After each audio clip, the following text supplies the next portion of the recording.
हरे कृष्ण राधे राधे। स्वागत है आप सभी का हमारे चैनल पर। आप सभी का दिन शुभ हो, मंगलमय हो। भगवान श्री कृष्ण और राधा रानी की कृपा हमेशा आप पर और आपके परिवार पर बनी रहे। आज के इस वीडियो में आप सुनेंगे कार्तिक मास के महात्म के अध्याय 24 और 25 की कथा। तो इससे पहले कि मैं कथा आरंभ करूं, आपसे एक ही अनुरोध है। अगर अभी तक आपने चैनल को सब्सक्राइब नहीं किया है, पहली बार चैनल पर आए हैं, तो चैनल को सब्सक्राइब करके बेल आइकन पर क्लिक कर लीजिए और अगर कथा पसंद आती है तो लाइक करके शेयर भी कर दीजिए। तो आइए शुरू करते हैं कार्तिक मास के महात्म के अध्याय 24 की कथा। राजा पृथु ने नारद जी से कहा, हे नारद जी, आपने तुलसी की उत्पत्ति, व्रत और महात्म के विषय में बताया। कृपा करके अब मुझे ये बताएं कि ये व्रत पहले किसने किया और कैसे किया। तब नारद जी बोले, हे राजन, प्राचीन काल में एक पर्वत के निकट करवीपुर में एक धर्मात्मा ब्राह्मण रहता था, जिसका नाम धर्मदत्त था। वह सदा विष्णु जी के व्रत किया करता था और 8 पहर उनकी भक्ति में तल्लीन रहता था। एक बार वह रात्रि के 4 पहर में हरि जागरण के लिए भगवान विष्णु के मंदिर में गया। वह पूजन के लिए सभी सामग्री लेकर जा रहा था कि उसकी नज़र मार्ग में एक बड़ी भयंकर राक्षसी पर पड़ी। उसका रूप बड़ा भयानक था। उसके बड़े बड़े दांत और काल के समान लपलपाती जीभ निकल रही थी। वह राक्षसी कांतिहीन नग्न शरीर वाली थी, जिसके शरीर पर मांस नहीं था। उसको देखकर ब्राह्मण धर्मदत्त भयभीत हो गया। उसका शरीर कांपने लगा।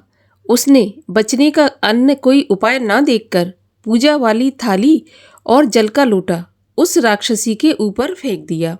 ब्राह्मण ने भगवत नाम का जाप करते हुए वह सामग्री और जल का लोटा, जिसमें तुलसी दल पड़ा हुआ था, राक्षसी को मारा था। अतः इससे राक्षसी के सभी पाप नष्ट हो गए और उसे अपने पूर्व जन्मों के कर्मों का स्मरण हो आया। वह हाथ जोड़कर ब्राह्मण के चरणों में गिर पड़ी और बोली, हे ब्राह्मण देवता, मैं अपने पूर्व जन्म के कुकृत्यों के परिणाम स्वरूप इस अवस्था को प्राप्त हुई हूँ। अब कृपा करके ये बताएं कि मेरा उद्धार किस प्रकार से होगा। उसको इस प्रकार से प्रणाम करते देखकर धर्मदत्त को बड़ा आश्चर्य हुआ और उसने पूछा, तेरी ये अवस्था किस कर्म को करने से हुई? पूर्व जन्म में तू कहाँ रहती थी और तेरा आचरण कैसा था? वह सब मुझसे बता।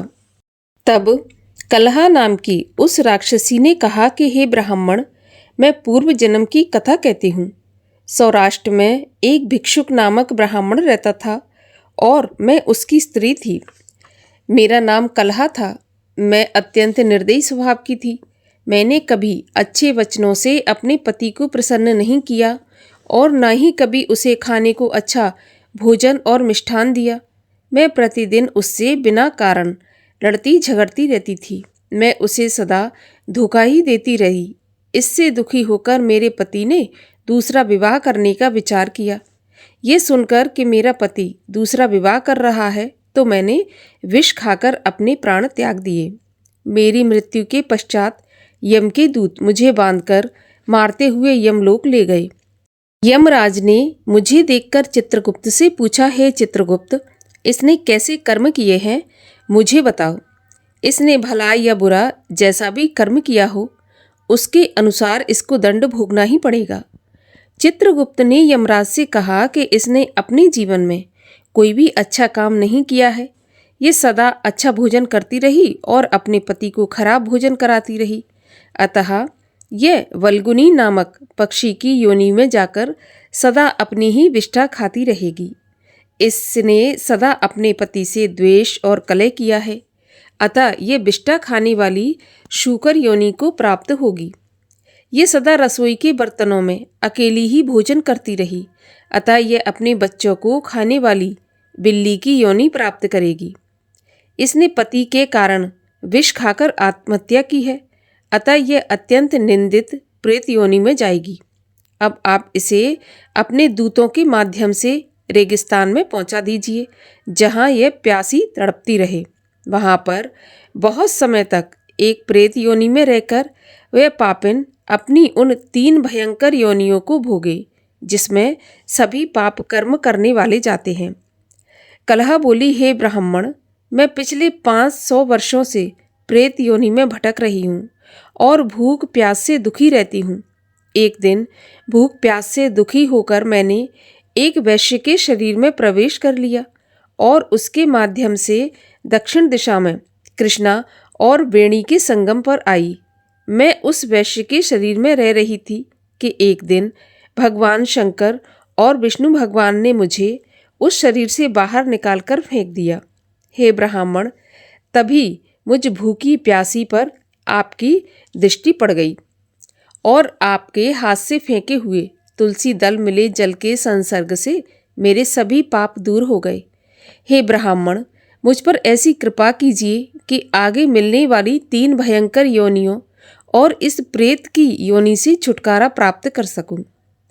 नारद जी कहते हैं, इस प्रकार कलहा का वृत्तांत सुनकर उसके कर्म फल से प्राप्त अवस्था को देखकर ब्राह्मण धर्मदत्त बड़ा दुखी हुआ और उसके दुख देखकर उसका चित्त पिघल गया। 25वां अध्याय। ब्राह्मण धर्मदत्त कलहा से बोला, तीर्थ, दान, व्रत आदि शुभ साधनों के द्वारा समस्त पाप नष्ट हो जाते हैं, परंतु प्रेत योनि में रहने वालों को इसका अधिकार नहीं है। तुम्हारे पश्चाताप को देखकर मैं अत्यंत दुखी हूँ और तुम्हारा उद्धार किए बिना मेरा मन शांत नहीं हो पाएगा। तुम्हारे पाप बड़े भारी हैं जो तुम्हें 3 योनियों में ले जाएंगे। ये प्रेत योनि जो तुम भोग रही हो वह थोड़े दान पुण्य से नहीं छूटेगी, लेकिन मैं तुम्हें इन योनियों से अवश्य छुड़ाऊंगा। मैंने आज तक जो भी कार्तिक व्रत किया है उस पुण्य का आधा भाग मैं तुम्हें देता हूँ, क्योंकि यज्ञ, दान, तीर्थ और सभी व्रतों से अधिक पुण्यप्रद कार्तिक व्रत का पुण्य माना गया है। नारद जी ने कहा, हे राजन, इतना कहकर धर्मदत्त ने ओम नमो भगवते वासुदेवाय इस मंत्र को सुनाते हुए तुलसी दल मिला जल उस राक्षसी पर छिड़का तो वह प्रेत योनि से मुक्ति पा गई और क्षण भर में प्रेत योनि त्याग कर लक्ष्मी के समान दिव्य रूप धारण कर लिया। तब धर्मदत्त को दंडवत प्रणाम करके प्रसन्नता से गदगद होकर बोली, हे ब्राह्मण, आपके प्रसाद से मैं नरक से छूट गई। आपने मुझे पाप सागर में डूबती हुई नौका के लिए कार्य किया है। नारद जी बोले, हे राजन, अभी कलहा ऐसा कह ही रही थी कि वहाँ पर विष्णु जी के गण एक दिव्य विमान लेकर उपस्थित हो गए। पुण्यशील और सुशील नामक द्वारपालों ने उस कलहा नामक सुंदरी को उस विमान में बैठाया। धर्मदत्त ने उन गणों को विष्णु स्वरूप मानकर दंडवत प्रणाम किया। विष्णु के दोनों गणों ने भी धर्मदत्त को अपने हाथों से उठाया और उसका अभिनंदन करते हुए कहा, हे ब्राह्मण, आप धन्य हैं जो सदा विष्णु की भक्ति में लगे रहते हैं। आप सदा दीन दुखियों की सेवा करते हैं। बाल्यावस्था से लेकर आज तक जो पवित्र और श्रेष्ठ कार्तिक का व्रत किया था उसका आधा फल देकर इस कलहा के 100 जन्मों के इकट्ठे हुए पाप नष्ट कर दिए। इसके पूर्व जन्म के पाप तो तुलसी दल मिला हुआ जल छिड़कने से दूर हो गए। आपके द्वारा हरि का जागरण आदि शुभ कार्य के परिणाम स्वरूप विष्णु लोक से ये अद्भुत विमान आया है, जिसके फलस्वरूप कलहा अनेक प्रकार के भोगों को भोगने के लिए वैकुंठ में जा रही है। आपने कार्तिक में जो दीपदान किया था उसके पुण्य से इसे ये दिव्य स्वरूप प्राप्त हुआ है। कार्तिक में किए गए तुलसी व भगवान विष्णु के पूजन से यह विष्णु लोक जाने की अधिकारिणी बनी है। विष्णु के गण ब्राह्मण से बोले, आप भी इस जन्म के पश्चात अपनी दोनों स्त्रियों सहित विष्णु लोक में जाएंगे और उनके समीप बैठकर मुक्ति को प्राप्त करेंगे। हे दया सागर, वो मनुष्य धन्य है और उन्हीं के जन्म फलीभूत हैं जिन्होंने आपकी तरह भगवान विष्णु का पूजन किया है। विष्णु की पूजा से भक्तों की सभी मनोकामनाएं पूर्ण हो जाती हैं। विष्णु भगवान ने उत्तानपाद के पुत्र को ध्रुव प्रदेश में अचल स्थान प्रदान किया था। उन भगवान के नाम का स्मरण मात्र से मनुष्य को सद्गति प्राप्त होती है। जिस प्रकार प्राचीन काल में ग्राह द्वारा पकड़ा गया गजेंद्र उनके नाम का स्मरण करके उसके चंगुल से छूट गया था और जय नामक गण बन गया था। आपने भी उसी विष्णु की सेवा की है, इसलिए आप भी संसार को भोग करके दोनों स्त्रियों के साथ हजारों वर्षों के लिए भगवान विष्णु के समीप पहुँचेंगे। जब आपके पुण्य क्षीण हो जाएंगे तो पुनः तुम पृथ्वी पर सूर्यवंश में अपनी दोनों स्त्रियों के साथ राजा दशरथ के नाम से प्रसिद्ध होंगे। उनके साथ साथ ये कलह तुम्हारे आधे पुण्य की भागीदार होने के नाते तुम्हारी तीसरी भार्या होगी। भगवान विष्णु तुम्हारे पुत्र के रूप में जन्म लेंगे और तुम्हारे निकट रहकर अन्य देवताओं के कार्य संपन्न करेंगे। हे ब्राह्मण देवता, आपके द्वारा भगवान विष्णु को प्रसन्न करने वाला ये कार्तिक व्रत सफल हुआ। इस व्रत से अधिक महत्वपूर्ण पृथ्वी लोक पर दूसरा कोई दान धर्म और तीर्थ नहीं है। इसके आधे भाग के फल को प्राप्त करने के कारण ये कलह हमारे साथ विष्णु लोक को जा रही है। यहाँ पर 25वां अध्याय समाप्त होता है। 26वां अध्याय सुनने के लिए चैनल को सब्सक्राइब अवश्य कर लीजिए। और अब सुनते हैं श्री तुलसी चालीसा।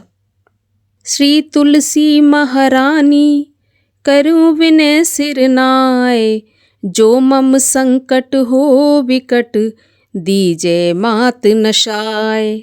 नमो नमो तुलसी महारानी, महिमा अमित न जाए बखानी। दियो विष्णु तुमको सम्माना, जग में छायो सुयश महाना। विष्णु प्रिया जय जयति भवानी, तिहूँ लोक की हो सुख खानी।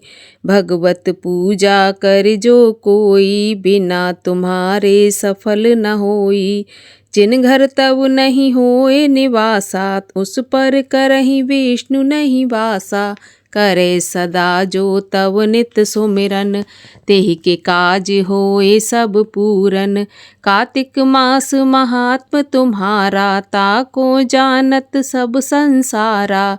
तब पूजन जो करें कुंवारी, पावे सुंदर वर सुकुमारी। कर जो पूजा नित प्रति नारी, सुख संपत्ति से होए सुखारी।